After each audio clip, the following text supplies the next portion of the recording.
Well, what do we just have one topic for the Steelers? Or we have two. Am I missing something? No, man. I thought the main one was we had the Jameis Winston conversation going on. That transpired before all of this cancellations and suspensions of the season started happening. So I forgot who the report came from, but they were saying that Jameis Winston could be linked to coming to Pittsburgh.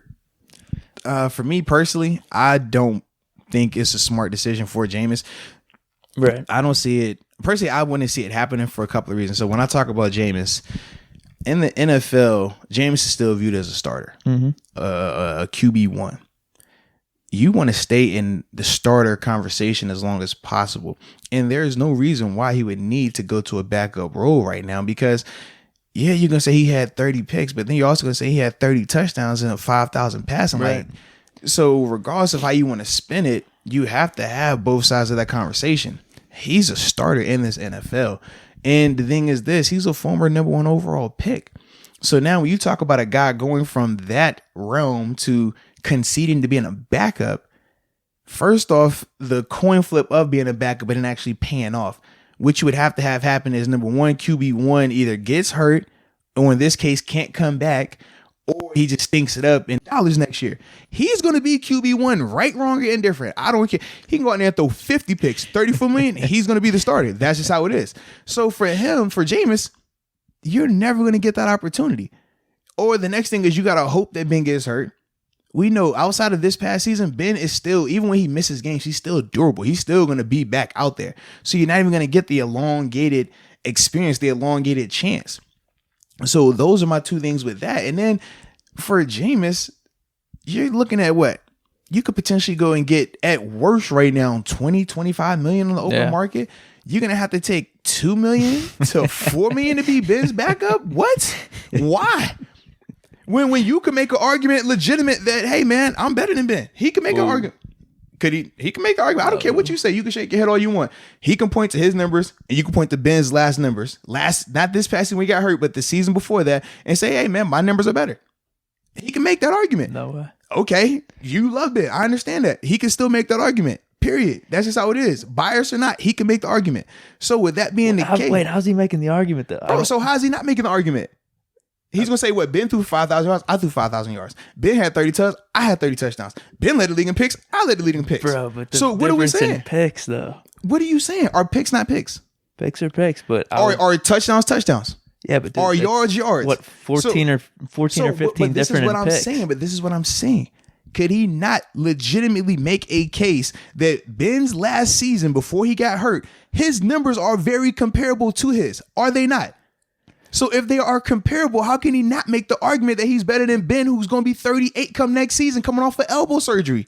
How can he not make that argument? You could project that you're going to be better, but that's what we're talking about. What are you saying?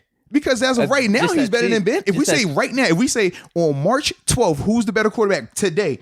It's Jameis Winston. You know why? Because Ben isn't healthy right now.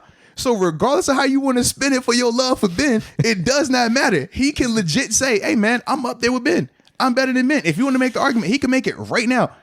It's a real conversation to have. I disagree. But okay. But here's what I'll say to your point about Jameis. Mm-hmm. I don't think it will work out or should work out for him. Coming to Pittsburgh. Yeah. He doesn't need to. Yeah. No, there's absolutely no reason for that. Just think of the numbers that you spit out there. Yeah. 2 to 3 million to come here to be a backup. Mm-hmm.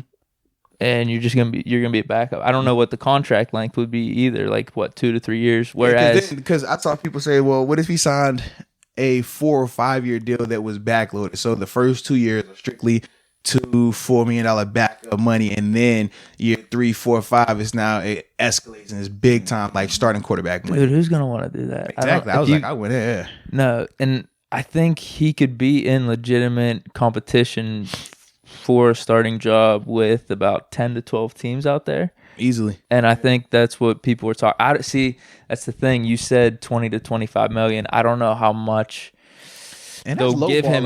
I don't know that. Yeah, but there's got to be a team that says you're going to be my starter. If you're bringing him in for competition, that might be in the 10 and 11 million range. So if you had the chance right now to pick, either way, it doesn't work. If you're picking between Jameis Winston and Dak Prescott, who are you taking? Depending on the money. Well, okay, Dak just turned down $33 million annually, over $100 million guaranteed. This is what I mean, though. If I'm Dallas and I can get Jameis for $20 million, I would take that over Dak. That's what I'm saying. I would. So but then the money though, if they're both getting paid 33, okay, if they're both getting paid 33, who are you taking? I would take Dak. Dak is a better system quarterback, better game manager, but Dak has never been able to have the He's high safer. ceiling. No, right. He's safer. That's the thing. Jameis has a potential to be elite. Yes. If he cuts down the picks, he can be elite. Yes. Dak doesn't have what Jameis has in terms of that ceiling. Are you and paying that's the him difference. the $30 million though? If I was doing it, Yeah. I'd pay Jameis at 30 over Dak.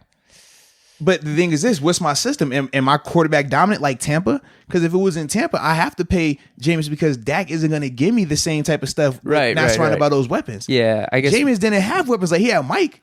But other than that, he had 0 running game. It was his first year in Bruce Arians' offense, and everyone already knows Bruce Arians' offense, year one dudes struggle because you have to be on. You have to know it.